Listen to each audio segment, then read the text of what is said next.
ప్రాజెక్టుల వద్ద పరిస్థితి చూద్దాం. ఎగువ పరివాహక ప్రాంతాల్లో కురుస్తున్న భారీ వర్షాలతో శ్రీశైలం జలాశయానికి భారీగా వరద నీరు వచ్చి చేరుతోంది. దీంతో జలాశయం నిండు కుండం తలపిస్తోంది. జూరాల నుంచి 64,176 క్యూసెక్కులు, సుంకేశ్ల నుంచి 39,411 క్యూసెక్కుల వరద నీరు వచ్చి చేరుతోంది. శ్రీశైలం ప్రాజెక్టు గరిష్ట స్థాయి నీటి మట్టం 885 అడుగులు కాగా ప్రస్తుతం 883.8 అడుగులకు చేరింది.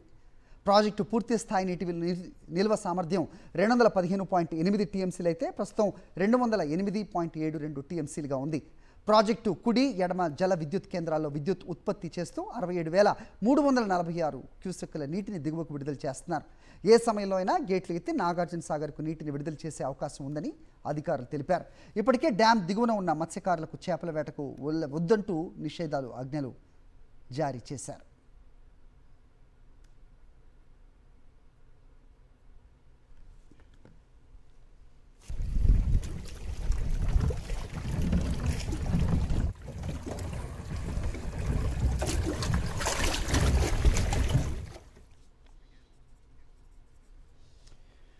ఎగువన కురుస్తున్న భారీ వర్షాలతో నంద్యాల జిల్లాలోని శ్రీశైలం జలాశయానికి భారీగా గుర్రపు డెక్క కొట్టుకొస్తోంది.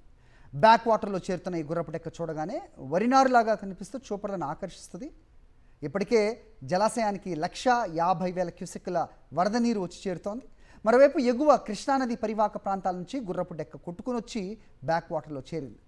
జలాశయంలో భారీగా విస్తరించుకుంటున్న ఈ గుర్రపు డెక్కను త్వరితగతిన తొలగించకపోతే ఆకులు కుళ్ళిపోయి వరద నీరు కలుషితమయ్యే ప్రమాదం ఉందని పలువురు అభిప్రాయపడుతున్నారు.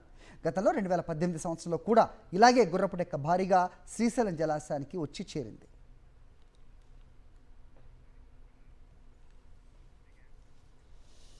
అలాగే ఇక ఎగువన కురుస్తున్న వర్షాలకు నల్గొండ జిల్లాలోని నాగార్జున సాగర్ ప్రాజెక్టు వరద ప్రవాహం కొనసాగుతోంది. ఇన్ఫ్లో 67,346 క్యూసెక్కులుగా ఉంటే అవుట్ఫ్లో 7,243 క్యూసెక్కుల నీటిని అధికారులు దిగువకు వదులుతున్నారు.